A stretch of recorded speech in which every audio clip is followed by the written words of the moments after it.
भाग्य को कोसने वाले लोग इस कहानी को जरूर सुने। एक बार एक इंसान अपनी जिंदगी से बहुत परेशान था। वो हर समय अपने आप को कोसता रहता था कि क्या जिंदगी मिली है मुझे, क्या जीवन है, हर परेशानी मेरे साथ ही है, हर दुख मुझे ही आकर घेरता है, हर झंझट मेरे ही सर पड़ती है। एक दिन इसी तरह अपने आप को बैठा हुआ कोस रहा था कि क्या नसीब है मेरा, क्या किस्मत है मेरी, क्या जिंदगी है मेरी, कि तभी अचानक एक बाज अपने शिकार को पंजों में दबाए हुए एक पेड़ पर आकर बैठ जाता है और वहीं पर अपने उस शिकार को खाने लग जाता है। यह परेशान आदमी जब उस बाज को देखता है तो कहने लगता है कि क्या जिंदगी है इसकी, क्या जीवन जी रहा है मजे का, ना इसे खाने की चिंता, ना पीने की, ना पहनने की और ना ही परिवार की। शिकार करता है और मस्त खुली हवाओं में कभी इधर घूमता है, कभी उधर घूमता है, सारे दिन आसमान में उड़ता रहता है। असल जिंदगी तो यही है, जीवन तो यह जी रहा है। और फिर वह आसमान की तरफ देखकर जोर जोर से चिल्लाता है कि काश मैं भी एक बाज होता तो मुझे भी कोई दुख ना होता, मुझे भी कोई परेशानी ना होती, काश मैं भी एक बाज होता।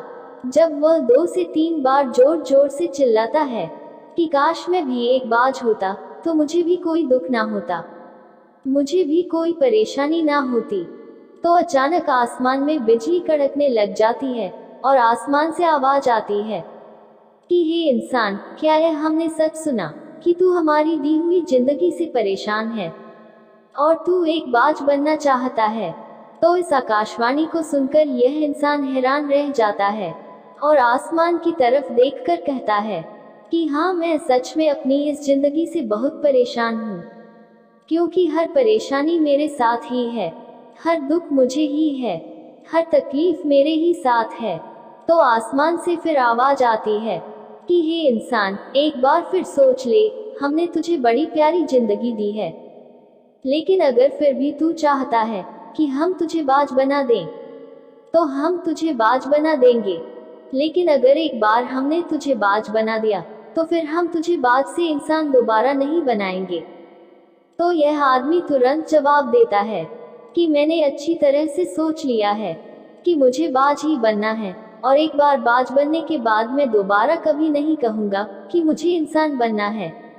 तभी ऊपर से आवाज आती है कि जैसे तुम्हारी इच्छा, और वह इंसान बाज बन जाता है।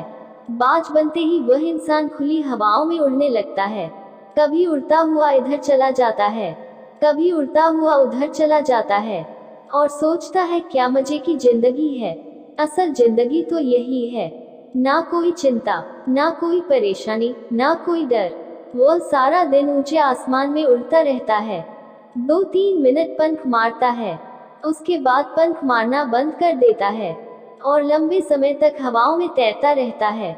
इसी तरह हवाओं में तैरते हुए शाम का समय नजदीक आ जाता है तो वह सोचता है कि मेरे पास रहने का एक ठिकाना भी होना चाहिए, मेरा अपना एक घर होना चाहिए जहां मैं रात में आराम कर सकूं।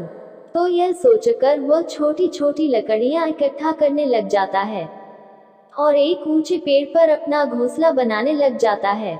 एक एक लकड़ियां इकट्ठा करके वह अपने लिए एक सुंदर सा घोंसला तैयार कर लेता है और रात में उसी में सो जाता है और सोचता है सुबह उठकर शिकार भी करूंगा और सुबह उठकर फिर से मौज मस्ती भी करेंगे, खुली हवाओं में उड़ेंगे। सुबह होते ही वह शिकार की तलाश में निकल पड़ता है, हवाओं में उड़ता रहता है, ऊपर से जाकर देखता है कि कहीं जमीन में मुझे कोई शिकार नजर आए तो मैं तुरंत जाकर उसे दबोच लूं और वहीं पर खा लूं। लेकिन उसे कोई शिकार नजर नहीं आता।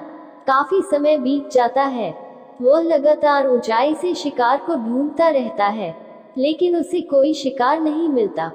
फिर पास एक जंगल होता है, यह उस जंगल में चला जाता है, यह सोचकर कि शायद वहां कोई अच्छा सा शिकार मेरे हाथ आ जाए। यह जंगल के ऊपर उड़कर शिकार को ढूंढता रहता है, जंगल के अंदर जाकर भी शिकार को ढूंढता है, लेकिन इसे वहां भी कोई शिकार नहीं मिलता। शाम का समय नजदीक आ जाता है तो मायूस होकर वापस अपने घोंसले की तरफ लौट रहा होता है। कि रास्ते पर थककर एक पेड़ के ऊपर बैठ जाता है। जब यह उस पेड़ के ऊपर बैठा होता है तो उसकी नजर एक बीमार चिड़िया पर पड़ती है जो कि घायल अवस्था में होती है। यह तुरंत जाकर उसे दबोच लेता है, उसके पंख निकालकर अलग कर देता है और उसे खा जाता है। उस चिड़िया को खाने के बाद वह अपने घोंसले की तरफ उड़ जाता है और रास्ते में सोचता है कि चलो बीमार चिड़िया ही सही, लेकिन कुछ तो खाने को मिला। वह अपने घोंसले पर पहुंचकर आराम करने लगता है और सोचता है सुबह एक अच्छा सा शिकार पकड़ूंगा और अपनी भूख मिटा लूंगा। जैसे ही सुबह का प्रकाश होता है यह निकल पड़ता है अपने शिकार की तलाश में। हवा में उड़ता रहता है लेकिन आज फिर कोई शिकार इसके हाथ नहीं आता। काफी समय बीत जाता है। यह ऊंचाइयों पर जाकर अपनी तेज नजरों से शिकार को ढूंढने की पूरी कोशिश करता है, लेकिन इसे कोई भी शिकार नजर नहीं आता। फिर यह पास के उस जंगल की तरफ चला जाता है, लेकिन इसे वहां भी कोई शिकार नहीं मिलता। इसी प्रकार पूरे दिन उड़ते उड़ते शाम का समय नजदीक आ जाता है तो यह निराश होकर वापस लौटने लगता है और रास्ते में एक पेड़ पर आकर बैठ जाता है। सोचता है शायद आज फिर कोई बीमार चिड़िया मेरा इंतजार कर रही हो, लेकिन हर बार किस्मत मेहरबान थोड़ी होती है। आज इसे कोई बीमार चिड़िया नहीं मिलती। यह थक हार कर वापस अपने घोंसले की तरफ चल पड़ता है और घोंसले पर पहुंचकर भूखा प्यासा ही सो जाता है और सोचता है कल सुबह एक बड़ा सा शिकार पकड़ूंगा और आज की भूख भी मिटा लूंगा। रात को अपने घोंसले में सोया होता है, गहरी नींद में होता है कि तभी एक भयानक तूफान आता है। इस तूफान की हवा इतनी तेज होती है कि इसके घोंसले को उड़ाकर एक जगह फेंक देता है और उसे कहीं दूर दूसरी जगह फेंकते हैं।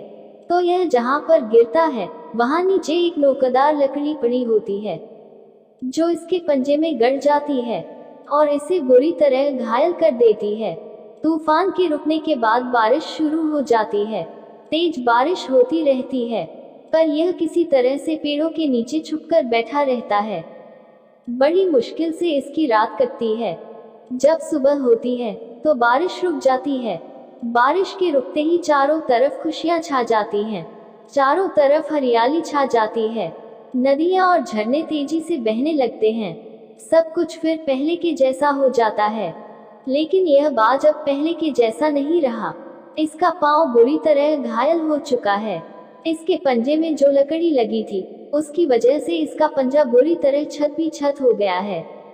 और मैं आपको बता दूं कि बाज का जो पंजा होता है वह उसके शिकार को पकड़ने के लिए सबसे जरूरी होता है, क्योंकि बाज अपने पंजों से ही अपने शिकार को पकड़ता है और फिर अपनी चोंच के माध्यम से नोच नोच कर खाता है। लेकिन अब इस बाज का पंजा बुरी तरह से घायल हो चुका था और वह पिछले 2 दिनों से भूखा भी था। यह शिकार की खोज में थोड़ा सा उड़ता है कि शायद फिर कहीं कोई बीमार चिड़िया इसे मिल जाए, लेकिन कहाँ बार बार कोई बीमार चिड़िया मिलने वाली थी।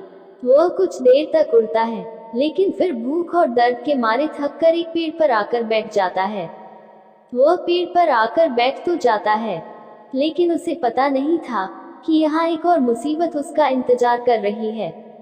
और वह मुसीबत यह थी कि 8-10 काऊ का एक झुंड मिलकर इसे परेशान करने लग जाते हैं।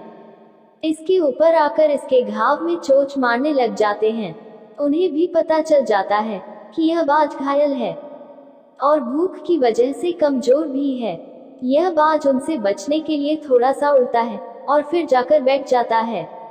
उनसे पीछा छुड़ाने का प्रयास करता है, लेकिन वह फिर इसके पीछे आ जाते हैं। तो यह फिर उड़कर थोड़ी दूर चला जाता है, लेकिन वह इसका पीछा नहीं छोड़ते और बार बार इसके पास आकर इसे परेशान करते हैं। कौवे अक्सर बाज के साथ ऐसा करते हैं, लेकिन फिर बाज भी उनके साथ एक खेल खेलता है। जब कौओं का झुंड बाज को परेशान करता है और उनका पीछा नहीं छोड़ता, तो बाज हवा में सीधी उड़ान भरने लग जाता है। वह तेजी से सीधा ऊपर की ओर उड़ने लग जाता है। कौवे भी उसके पीछे उड़ते हैं, लेकिन कुछ देर तक उड़ने के बाद कौवे ऐसी ऊंचाई पर पहुंच जाते हैं जहां पर उन्हें ठीक से ऑक्सीजन मिलनी बंद हो जाती है। उनका दम घुटने लग जाता है। उनकी सांस रुकने लग जाती है, तो फिर वह वहां से ऊपर नहीं जा पाते। पर क्योंकि बाज तो बादलों से भी ऊपर उड़ सकता है, इसीलिए वह तो ऊपर चला जाता है। लेकिन कौवे वहां से ऊपर नहीं जा पाते और वो नीचे आने लगते हैं। तो इस तरीके से बाज उनसे अपना पीछा छुड़ा लेता है। लेकिन ऐसा करने के लिए, इतनी ऊंची उड़ान भरने के लिए, इस बाज के पास उतनी ताकत नहीं थी, क्योंकि यह भूखा भी था और घायल भी था। तो यह उड़ता और थोड़ी सी दूर जाकर बैठ जाता और कौवे फिर आकर इसे परेशान करने लग जाते।